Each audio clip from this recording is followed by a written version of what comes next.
Hi, Maria.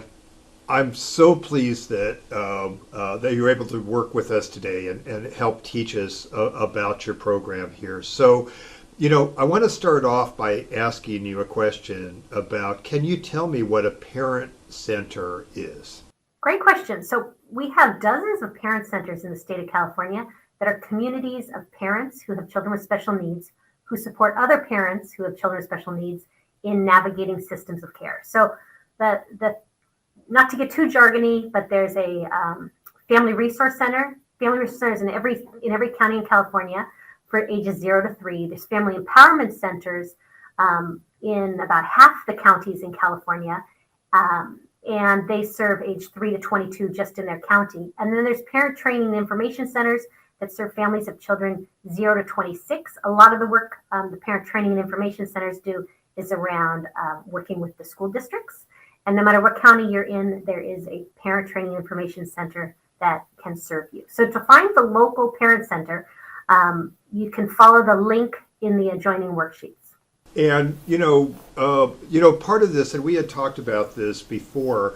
I always look at programs like yours as like the entry point for many families into the whole world of services, dealing with folks with uh, dealing with children with disabilities. A lot of the focus is on persons with intellectual and developmental disabilities, but I always look at this as like the entry point into the system. So, can you tell me a little bit about your focus specifically at PHP, who you serve, ages, that sort of So thing? at our parent center, we serve parents whose children are all ages. And our philosophy is that if a parent is informed and supported, that they can build the brightest future for their child possible. And we serve people statewide through our website, php.com. And then for Silicon Valley families, we do one-on-one services over the phone. And we provide a lot of information regarding systems of care, public benefits, the school district. And then we provide a lot of support also on disability specific. There's disability specific groups. There's groups that form around different ages.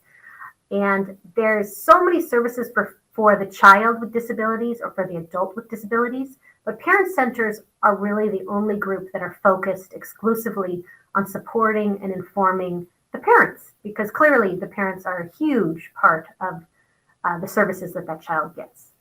And I know for myself, both as a professional but also as an advocate, once again, I find your program and programs like yours to have just a wealth of resources and information and that sort of thing. So maybe we can get into a little bit about what are the typical programs, education programs and things like that, in trying to guide families and advocates and persons with disabilities through this system, which sometimes just seems so overwhelming. So I'll give you an example. This morning I was meeting with a father whose son is 20 and has an intellectual disability and will be graduating from the school district, his specialized school district program at age 22. And so 2 years from now, he will need some, either a day program or a tailored day program. And then the family wants to work on supported housing. They would like their son to be in his own housing by the age of 25. And he said, kind of, where do we start? And parent centers can really be incredibly helpful for this whole process because we have resources on all aspects of the young adult maturing and all the resources and services that can be put in place for that young adult. And so we will be working with these parents over the next couple of years to, go through, what's a day program versus a tailored day program? What are the different housing options? How long are the wait lists for the different housing options? And so that the parents and their son can make informed choices about his life. As well, we do a lot of work in person-centered thinking and person-centered planning to make sure that the interests and what the young adult loves is incorporated into their life plan. Well, that is terrific.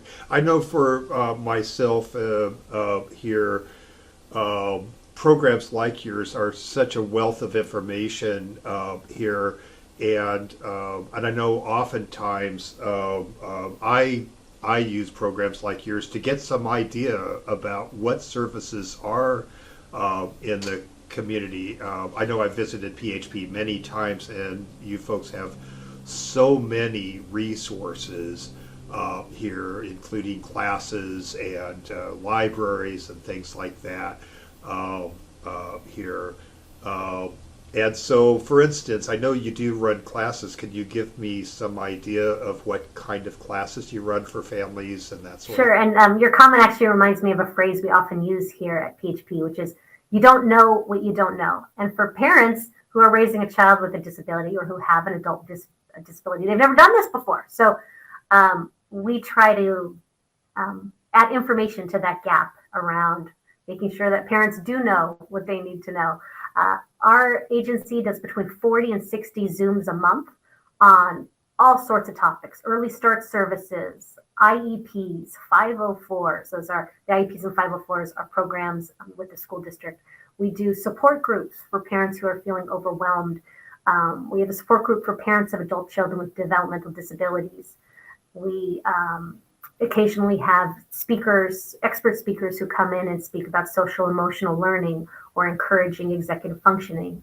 So depending on the month, there's always different trainings. I would highly recommend everybody get on the newsletter for their local parent center so you can be informed about what's coming up because we'll do 600 different trainings this year, and if you're on the newsletter, you'll be able to skim them and decide what's the best trainings for you. Or follow us on Instagram or Facebook or LinkedIn to find out about what trainings that are coming up.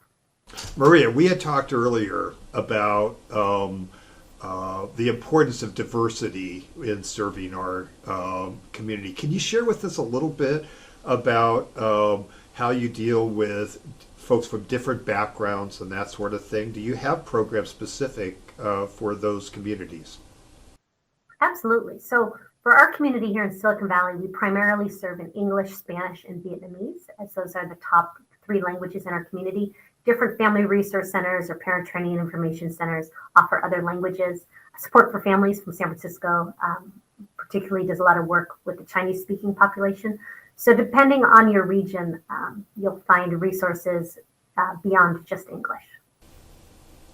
Terrific. And I will tell you, we work with many centers similar to yours, and what we have found is that usually they will adjust their services and their outreach according to their communities, and that's one of the reasons why these things are different from many of the programs are similar, but they are different from group to group. And this is really a great resource when we're dealing folks from many cultures here. So along that line.